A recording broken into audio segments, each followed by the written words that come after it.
Alright, guys, it's chapter 27. This is the last chapter in the book. Chapter 27 covers introduction to multiple casualty incidents, the incident command system, and triage. Alright, define the following terms: incident command system, or ICS, incident commander, jumpstart pediatric triage system, multiple casualty incident, or MCI, national incident management system, or NIMS, start triage system, triage. Explain the criteria that defines a multiple casualty incident. Describe common causes of MCIs. Explain the role of the EMR and MCIs. Explain the key principles and structure of an incident command system.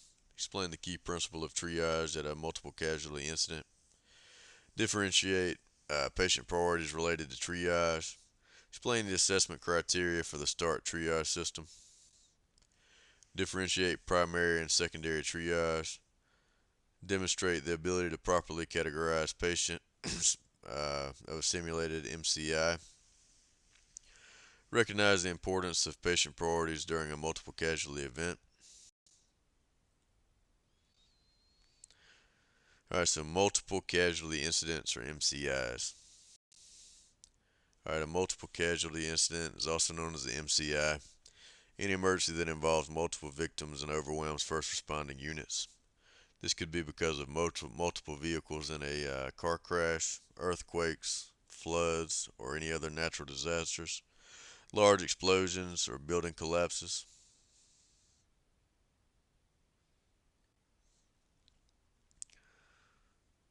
Alright, this is looks like a scene of a school bus accident, possibly.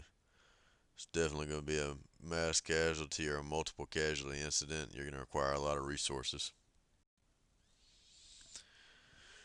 Alright, low impact incidents. These are manageable by local emergency personnel. These are situations where you may have say you got a multiple car motor vehicle accident, you've got 5, 10 patients. It's going to stress the system, but you're going to be able to handle it fairly easily. High impact incidents. It's going to stress your local EMS, fire, and police systems significantly. However, it can typically be handled. Disaster or terroristic events. It's going to overwhelm a regional emergency response resource. Alright, so here's a scenario. You respond alone to a serious motor vehicle collision. You find two patients. One is bleeding severely from a neck wound and the other is complaining of head pain. Which patient do you treat first? Which uh, would you consider this an MCI? Yes, you could consider this an MCI. You've always got to look at how you're going to triage individuals. Of those two patients, you're going to have one. It's going to be more severe and more severe threat to life than the other. So you're going to treat the one with the severe bleeding first.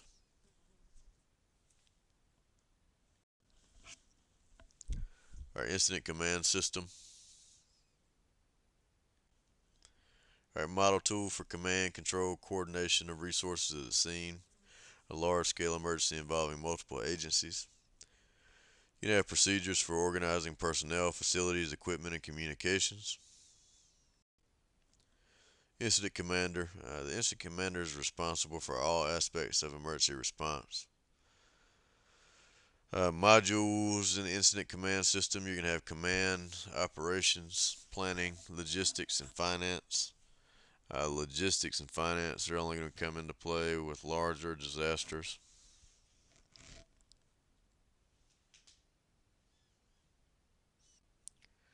Alright, so the incident commander, let's just start at the top of this. The incident commander is going to be the first person on scene that takes control of the incident. This could be you, um, and you're going to be in that position until somebody that's more qualified arrives at the scene.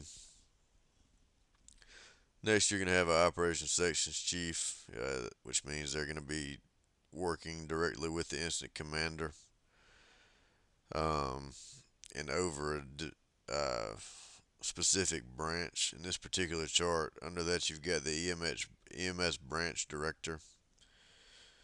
Under them you have a triage unit leader, treatment unit leader, transport unit leader, staging unit leader, morgue unit leader, and then each one of them will have divisions under themselves as well. I'll get you to refer to this in your book.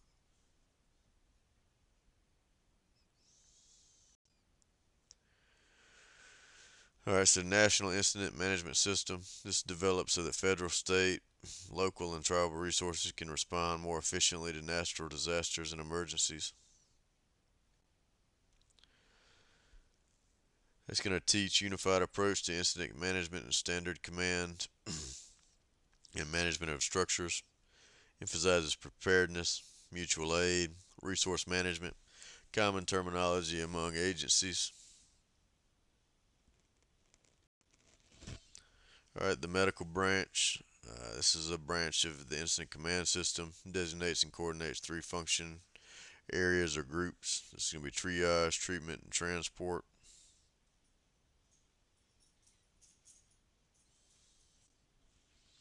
Triage group. This determines the location of triage areas, conducts primary triage, and ensures all patients are assessed and sorted using a local triage protocol. The triage group leader communicates resource requirements to the medical group supervisor.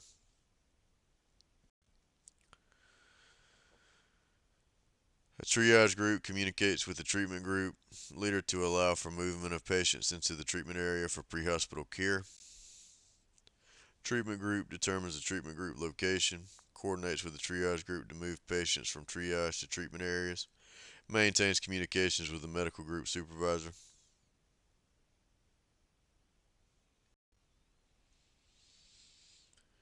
They're going to reassess the patients, conduct secondary triage to match patients with resources, direct movement of patients to the transport group. The transport group is going to coordinate transportation of victims to appropriate facilities for treatment, manage patient movement and accountability from the scene to hospitals, work with the treatment group to establish adequately sized, easily identifiable patient loading areas. Transport group is going to designate ambulance staging division, maintain communication with medical group supervisor. Alright, medical staging. It's going to designate easily located site for resources to stage near the incident area. Determine whether several staging divisions are required. Determines whether staging will need to be relocated as the situation evolves. Alright, you're the first on scene of an MVC involving 20 patients who have been ejected into the median after a bus overturn. Should you immediately begin triage? Do you have other immediate responsibilities? So you need to, before you start triage, you need to make sure you've got all the resources that you need coming to your scene. After that, you would go ahead and start triage. Alright, triage. It's the method of sorting patients for care and transport based on the severity of their injuries or illness. It's used in hospital emergency departments, battlefields, and emergencies when there's multiple victims and limited medical resources. Alright, at the scene of a multiple casualty incident, triage is the system used to identify victims who are most in need of immediate medical care. Alright, EMRs. EMRs are the first on scene. Must be able to triage patients and initiate care rapidly. Serious medical or trauma-related problems should be transported quickly. These are going to include heart attack, shock, major injuries, or heat stroke. Alright, START is probably the most common triage system. It's simple triage and rapid treatment. Based on rapid assessment of patients using 3 criteria: respirations, perfusion, and mental status. 60 seconds or less per patient is the target. Do not begin treatment during the triage phase. Alright, patients are classified into 1 of 4 categories and tagged with denoted color-coded tag indicator. You get immediate or red, delayed, which is yellow, minor, which is green, deceased is black. So the most critical, most person at risk of dying that can still be saved is going to be red. You want to go ahead and treat them immediately and get them out of there first. Delayed are people that are hurt but are gonna need care. Minor, uh, these are going to be classified as green. A lot of times these are going to be your walking wounded. And deceased or black, you're not going to do anything with them, at least initially. It's an example of a standard triage tag, front and back. Um, these are great to have. A lot of places have them, some places don't. We just use colored ribbon and we'll tie them at a designated area on the patient's body. The advantage to these is you can upgrade the individual, based on what color you tear off.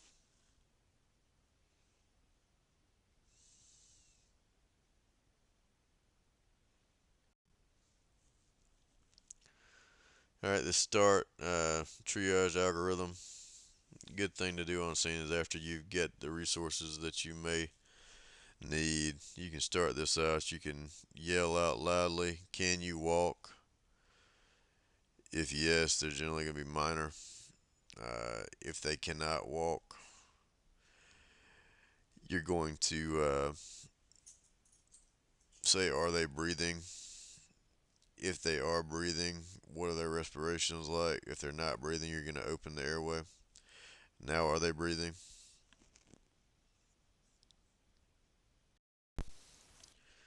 All right, so this is figure 27.6. This is the Jumpstart Pediatric Triage Algorithm.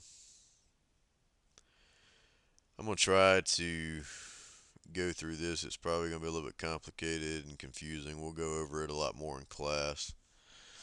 So we're going to go through the... Actually, you know what? We're not even going to try to go through this on the slideshow. It's just too many moving parts. We'll go over it in class. Just remind me, and we'll go over it very thoroughly.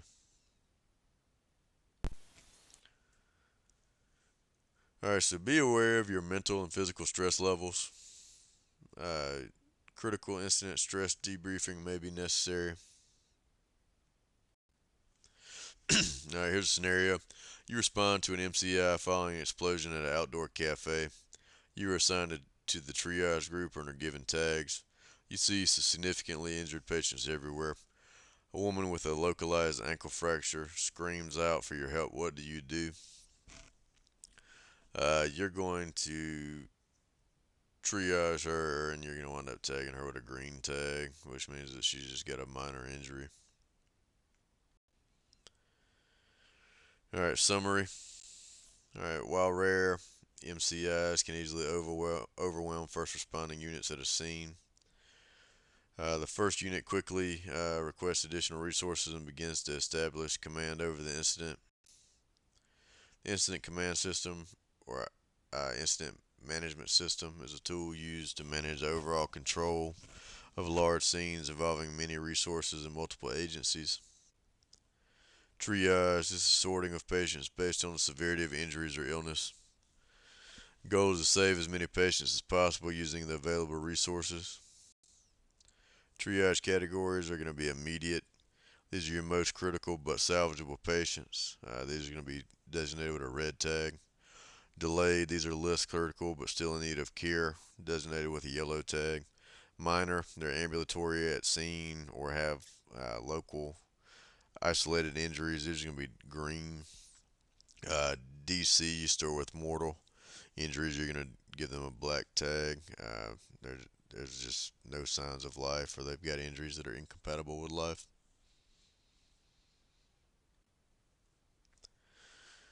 Alright, START system. It's a simple triage and rapid treatment. Uses respirations and perfusion and mental status assessments to categorize patients into one of four treatment categories.